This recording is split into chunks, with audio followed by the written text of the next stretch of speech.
Ahora a nuestra entrevista principal. Ha habido un auge y lo han registrado en los medios de comunicación tremendo en todo lo que tiene que ver con campamentos. Hay una campaña ahora, además, muy grande que el gobierno ha generado una serie de líneas para tratar de enfrentar la situación de campamento. Y queremos conversar justamente con el subsecretario de Vivienda, Guillermo Rolando, quien está con nosotros para conversar sobre este explosivo auge de los campamentos y básicamente para tratar de alguna forma, Guillermo, lo hizo de alguna forma también CIPER recientemente, que es sacar muchos mitos que hay sobre lo que pasa con todo lo que tiene que ver con los campamentos. Gracias por estar con nosotros, Guillermo Rolando. Fernando, muchas gracias a ustedes, muy buenas noches, con mucho gusto que hablemos de este tema. Bueno, a ver, ¿por qué se está hablando de un explosivo aumento de los campamentos en Chile? Bueno, lo primero, Fernando, desde el punto de vista del déficit habitacional, o sea, claramente hay un aumento bien explosivo. Nosotros ya veníamos detectando como ministerio a fines del 2019, muy vinculado, como se podrá imaginar, con el estallido social y después todo el seguimiento con la pandemia, un aumento bien importante, y ya lo quiero asociar con algunas de las causas que nosotros al menos observamos. Junto con eso también la Fundación Techo sacó hace poco un nuevo catastro, hace algunas semanas atrás, que demuestra también este aumento que es bien importante. Si bien hay algunas diferencias metodológicas entre el Ministerio de Vivienda y lo que hace la Fundación Techo, el diagnóstico es absolutamente compartido, hay un aumento muy grande. Razones, por lo menos varias que nosotros visibilizamos. La primera, como se podrá imaginar, con pérdidas masivas de empleo, ¿no? Cerca de 2 millones de puestos de trabajo perdidos en cerca de 2 meses. Hay un esfuerzo enorme de recuperarlo hoy día, ¿no? Afecta en quienes, por ejemplo, estaban arrendando con mucha dificultad o se vuelven a llegar donde parientes o van a un campamento. La migración vulnerable también de los últimos años ha incidido bastante. Y otro factor que es bien interesante, porque uno siempre busca como causas bien externas, ¿no? Digo, como cartera. Pero hay una tercera razón que está muy asociada a nuestra cartera, que aquellos territorios, por ejemplo, muchos de ellos donde más ha aumentado, es esas comunas, zonas o territorios donde el Ministerio más se le ha costado construir vivienda social en los últimos años. Así que, si bien hay otros factores, esa triada de factores son los más grandes. Y otro tema, para cerrar, si quieren, la parte más de diagnóstico, que yo creo que es siempre importante ponerlo a la mesa. Está el campamento visible, como todos, ¿cierto?, lo conocemos, los asentamientos precarios, que está el campamento invisible y está muy conectado. ¿Y a qué me refiero? El mundo del hacinamiento, el mundo del allegamiento, los comités de vivienda, y está todo muy conectado, de modo que la cartera tiene que trabajar con los dos mundos en paralelo. Sí, es interesante lo que dices porque a veces uno mira esta lógica del asentamiento en campamentos como si fuera, llamémoslo así, un problema. Y en realidad, en términos estrictos, el campamento es el intento de solucionar un problema, que es que estás solo, estás probablemente sin trabajo, estás sin recursos y te empiezas a agrupar con personas que están relativamente conjuntas en lo mismo, te armas, se generan algún tipo de compartimiento de las especies que se tienen y finalmente se construye o se constituye un campamento que es una solución precaria para una necesidad que no ha sido satisfecha, digamos. Desde ese punto de vista, el campamento no es llamemos así, la enfermedad. Es un remedio precario y malo para lo que es una enfermedad de no ayuda a las personas que están en esas condiciones. Exacto, Fernando. De hecho, con el rol actual que tengo como secretario de esta cartera, si es que tuviésemos la capacidad como nación de poder dar resoluciones para que vivieran con dignidad, estoy hablando que sean todas las personas propietarios, ¿no? Desde el arriendo, desde la propiedad, a toda la población, claramente no habría campamento. Entonces, por eso que refleja una serie de variables, ¿cierto? De hecho, desde la capacidad para poder autosustentarse de lo que es empleo, de poder financiar un arriendo o algún otro mecanismo, y que también el Estado poder dar soluciones de manera masiva para toda la población. Entonces, y el contexto actual, que es muy complejo, lo que ha pasado con el coronavirus, que esto lo venimos conversando con muchos dirigentes de base hace meses, ¿no? Ha visibilizado algo que sabíamos que está hace mucho tiempo, que un pequeño paréntesis bien técnico, que yo creo que es bueno reforzarlo. El censo del 2002, y si uno lo compara con el censo del 2017, ¿cierto? Los dos últimos censos de nuestro país, logra bajar el déficit habitacional en nuestro país en un 25%. Es decir, uno podría decir una política permanente, constante, en lo numérico, después podemos hablar de la calidad, que también ha ido mejorando mucho la calidad de la vivienda, logra y permite que esto vaya reduciéndose, pero cuando tienes variables tan fuertes y en tan poco tiempo, como lo que es, insisto, la migración vulnerable, pero sobre todo las pérdidas fuertes de empleo, ahí uno se da cuenta que lo que el Estado necesita es tener una capacidad de producción del hábitat, como le decimos nosotros, cantidad de construcción de vivienda, mucho, mucho más fuerte de lo que ocurre hoy día. Y esa reflexión es la que estamos teniendo y tratando de tener la mayor cantidad de herramientas en poco tiempo. Sí, es interesante.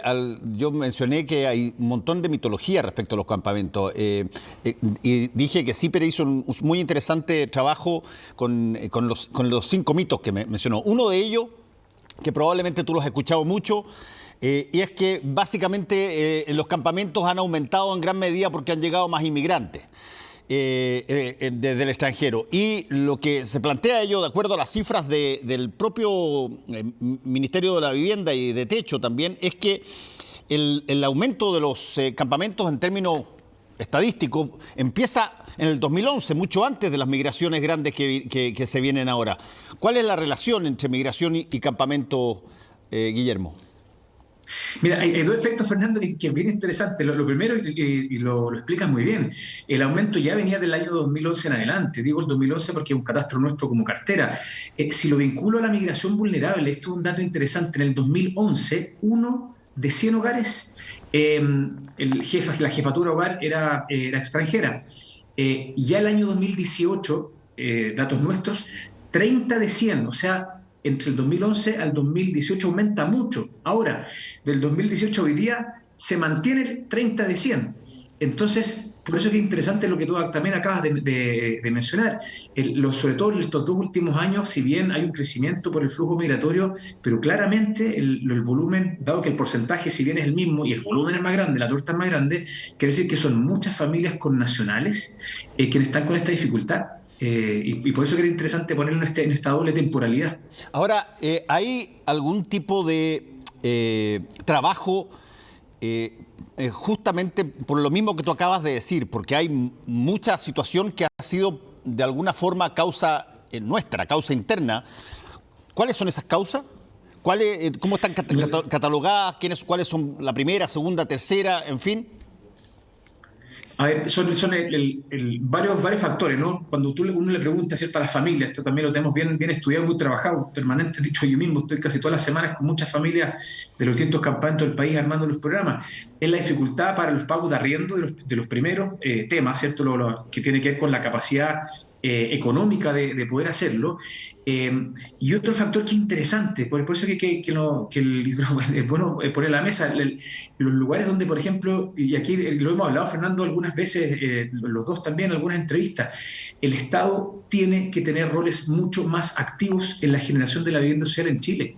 Gestiones de suelo en los territorios donde y lo estamos haciendo, para que nos suene que justo ahora se nos ocurrió esto, pero voy a poner con nombre y apellido, las comunas.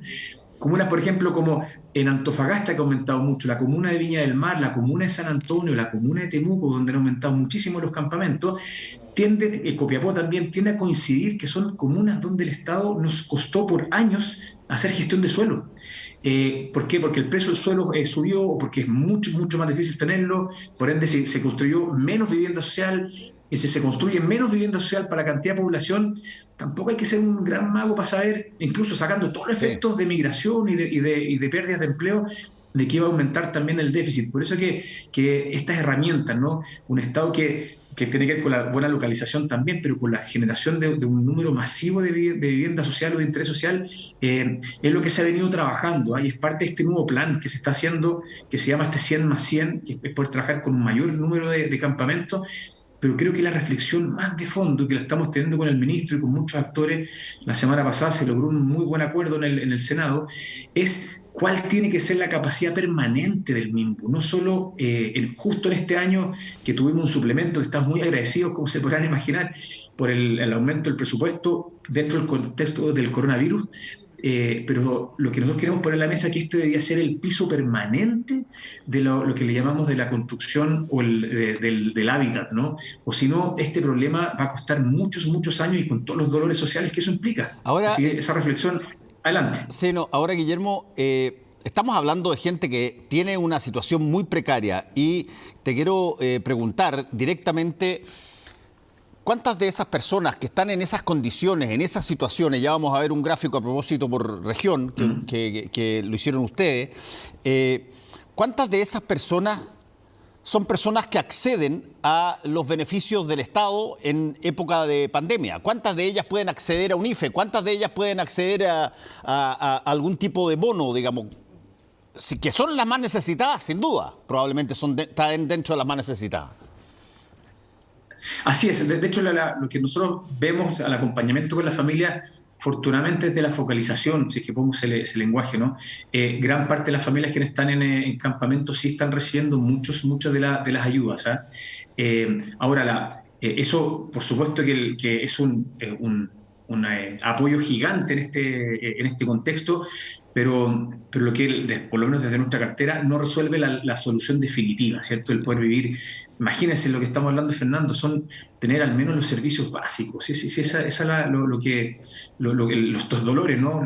¿Qué es un campamento? Si lo llevo a un tecnicismo, son 8 o más viviendas juntas que les falta al menos de uno de los 3 servicios básicos, que no tenga o acceso al agua potable, o lo que es el alcantarillado, el sistema de salubridad, o lo que es energía eléctrica. Entonces, la verdad que estamos hablando de condiciones mínimas en un año, en el 2021, como sociedad, que es bueno tensionarlo y para avanzar con mucha más fuerza. Ahora, pero si es que... Adelante. sí, no, ahora quiero detenerme en ese punto porque la pregunta tenía este corolario de ¿por qué pasa eso? ¿Esto es por el precio del terreno? ¿Es por que la única forma en este país de tener una vivienda es comprándola? Son mil factores, ¿ah? Más o menos, Fernando, esto interesa en Chile, más o menos 2 de 3 hogares en Chile tienen que tocar la puerta del Ministerio de Vivienda para resolver su problema. 2 de 3. Aquí ya 2 de 3. Aquí, Fernando, yo me muevo porque si hablamos campamentos, son las familias más vulnerables, por supuesto, ¿no? Pero el mismo también trabajamos con familias de grupos emergentes y el segmento medio, y con mucha fuerza, donde hay un apoyo con subsidio y lo complementan con un gran esfuerzo. Pero lo que quiero poner, que imagínense, 2 de 3 hogares de nuestro país necesita el Estado, a través de nosotros tenemos una batería bien grande de programas para resolver su situación. Entonces, hay un punto ahí, ¿no? De la dificultad del acceso a la vivienda, donde por otro lado uno dice, ¿y por qué tendré que descansar casi que o todos los esfuerzos desde el Estado?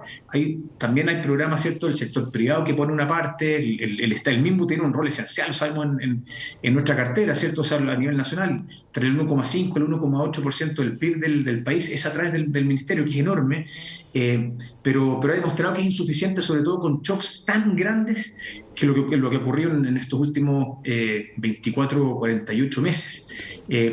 Y volvemos a esta pregunta, la estamos trabajando con muchas personas, ¿no? Basado muy bien en el acuerdo con el Senado la semana pasada, más encima en estas épocas que nos cuesta mucho ponernos de acuerdo. Mira, en estas temáticas creo que es bastante transversal las cosas que se están haciendo y hacia dónde deberíamos seguir. Ahora el punto es cómo amplificamos la capacidad. Algo mencionaste, el suelo es uno de los cuellos de botella esenciales. Muchas comunas de nuestro país, los montos del subsidio no alcanzan para adquirir suelo. ¿Qué implica? Que muchas familias de esas comunas de origen o no tienen soluciones o se ven autoexpulsados. Y lo que genera, imagínense, los desapegos sociales gigantes.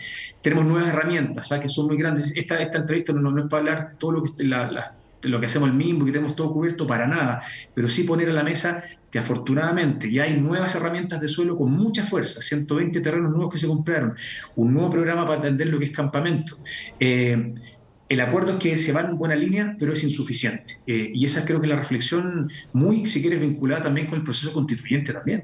Sí, bueno, eso te lo voy a preguntar inmediatamente después, pero quiero que visualicemos un poquitito esta situación de acuerdo a los gráficos que ustedes han sacado, y tenemos un gráfico acá de la cantidad de campamentos en la izquierda y la cantidad de familias en campamentos en el lado derecho de su pantalla.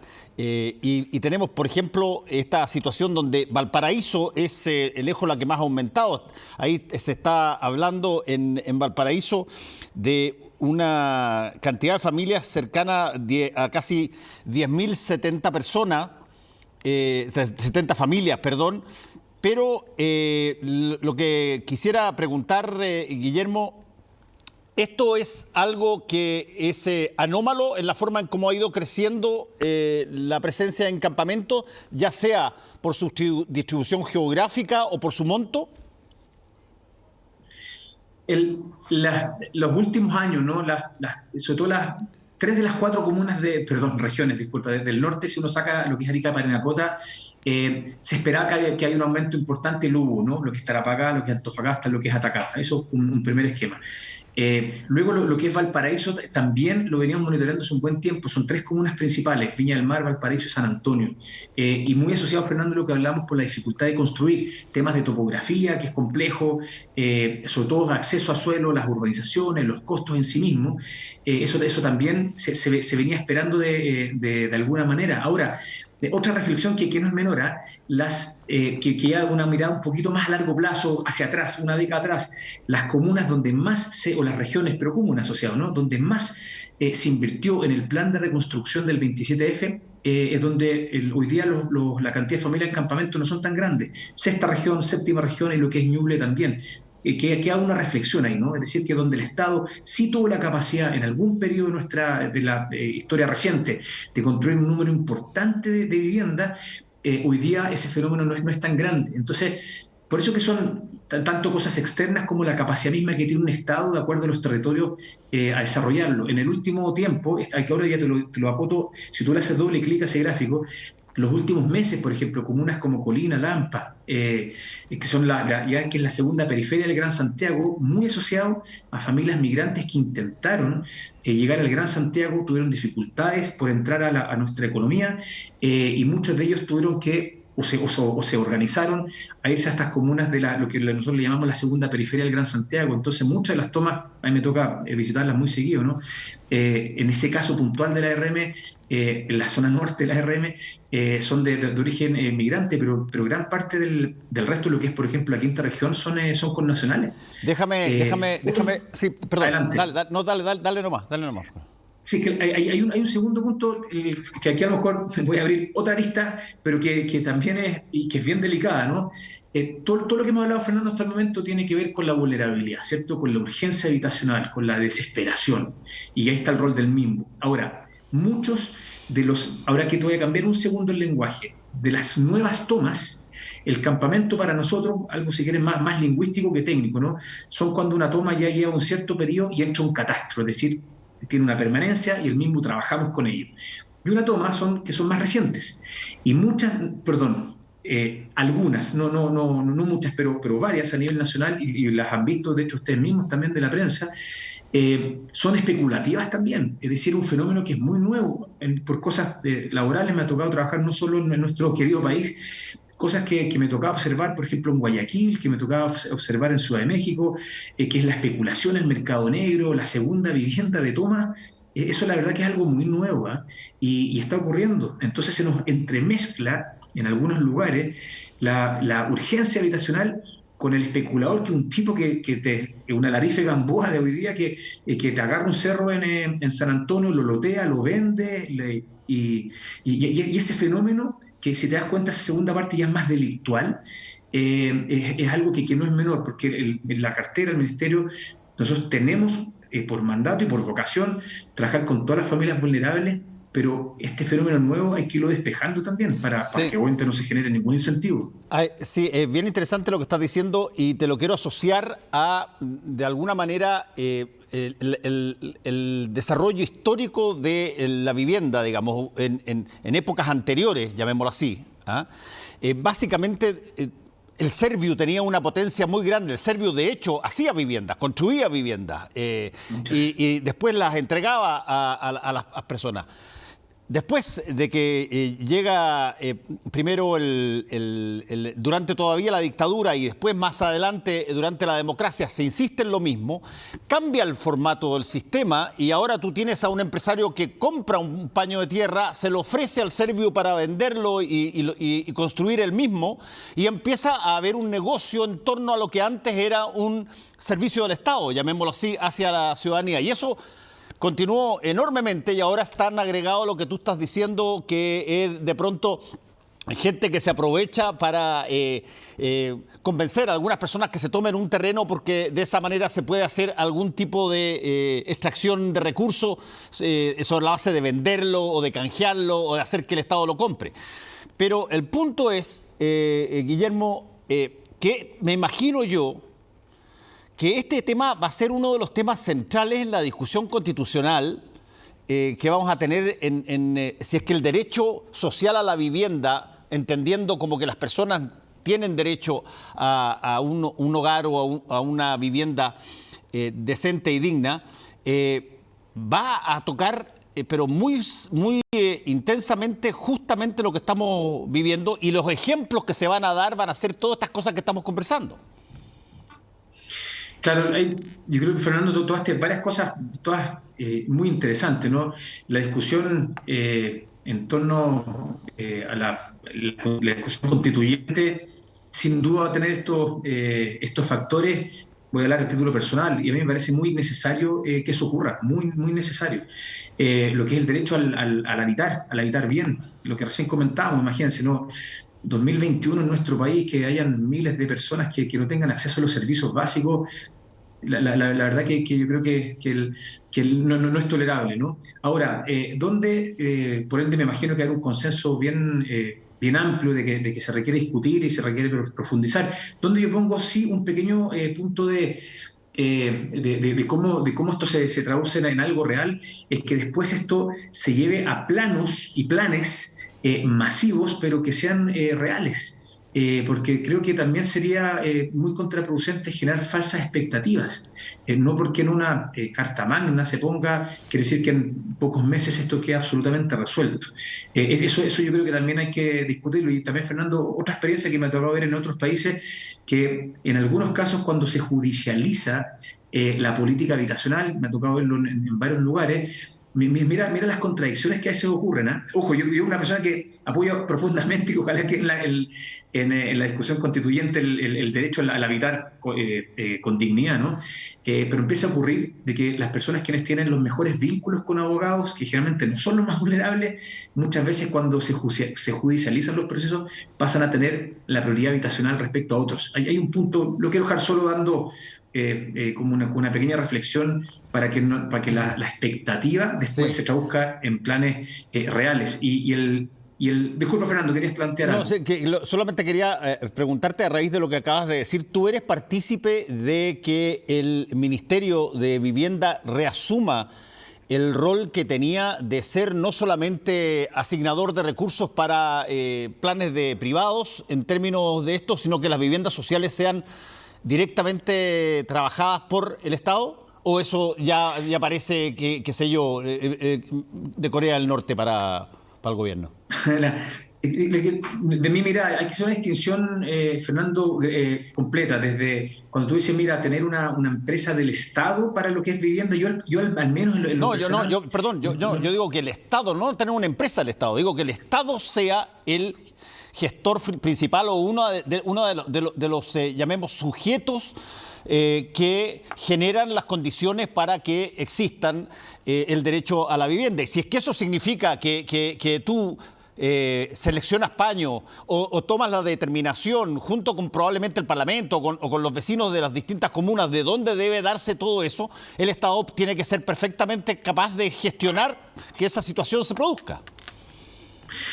Fernando, yo comparto pero plenamente que el Estado, y más allá del rol puntual, estos roles van y vienen, ¿no? Pero el Estado tiene que tener un rol central en lo que son las planificaciones, las instituciones públicas, ¿no? de las ciudades, y también en generar buenas localizaciones y gestiones de suelo para las familias, o si no, las segregaciones van a seguir, y con todas las las afectaciones que eso tiene. Eso sí que, de hecho, por eso que le hemos puesto tanta fuerza y creo que ya no es un tema ni siquiera tan ideológico, sino que muy compartido. Años atrás, yo también traje la cartera años atrás y me acuerdo, por ejemplo, año 2010, 2011, cuando recién empezamos con ciertas nociones de temas de suelo, me acuerdo que no hace mucho tiempo, que había un freno gigante, porque si el Estado, el MIMBU, compraba suelo, era un intervencionismo al mercado del suelo. Y mira cómo se van replicando las ciudades, las periferias más vulnerables, eso claramente no aguantaba más. Por eso que se generaron estas nuevas herramientas, había un consenso y hoy día es bien transversal, muy transversal, de que el Estado, en los lugares donde la política habitacional, cuando no funciona bien, tiene que participar para buenas localizaciones y, ojo, y para anticipar. Te voy a poner otro ejemplo. Estas conversas dan para mucho, eso las agradezco tanto. Por ejemplo, cuando el Estado invierte con recursos enormes, por ejemplo, en infraestructura pública, en transporte, te pongo un ejemplo, el metro. Tiene sentido que si el Estado invierte tanto en transporte público, que el Estado también pueda comprar suelo antes que venga la plusvalía. Claro, la especulación y suba el precio, claro. Claro, entonces, por ejemplo, acabamos de comprar me gusta mucho contar todas estas cosas. Hace pocos meses compramos, semanas en realidad, a 2 cuadras en la comuna Renca, donde va a estar la estación terminal de la línea 7. Si es que no tenemos herramientas de suelo, sabemos la historia de años atrás. Una vez que se inauguren, el suelo hubiera estado tal valor que hubiéramos seguido pensando en las nuevas periferias. El Estado tiene que estar, pero ojo, pero sí con mucha participación, que es lo que yo creo profundamente, con participación del sector privado, lo que es la construcción. El privado construye muy bien en Chile. Hay muchas empresas atomizadas, lo hacen bien, lo hacen de manera rápida. Entonces, un Estado más gestor, yo lo defiendo a rajatabla, pero con la coordinación permanente con el sector privado como constructores esencialmente en lo que es en la vivienda. Por lo menos lo que es la vivienda de lo que es interés social. Guillermo Rolando, subsecretario de Vivienda, muchas gracias por este contacto con Última Mirada. Que te vaya muy bien. Vamos a estar bien atentos a ver cómo se sigue desarrollando esto, porque esta es una situación de necesidad humana imperiosa. Así es que muchas gracias por habernos dado la posibilidad de conversar sobre aquello. No, Fernando, también te agradezco mucho y también la última reflexión. La verdad que el acuerdo que se logró en el Congreso la semana pasada fue unánime. La verdad que en la sesión especial del Senado y lo que hemos ido conversando con muchos actores, de que hay un interés enorme de tratar de lograr acuerdos, de armar mesas de trabajo. Así que nos quedamos con esa esperanza, que en esta temática la verdad que sí se han logrado muchos consensos. Así que vamos a ir con mucha fuerza. Fernando, como siempre, Gracias. muchísimas gracias y muy buenas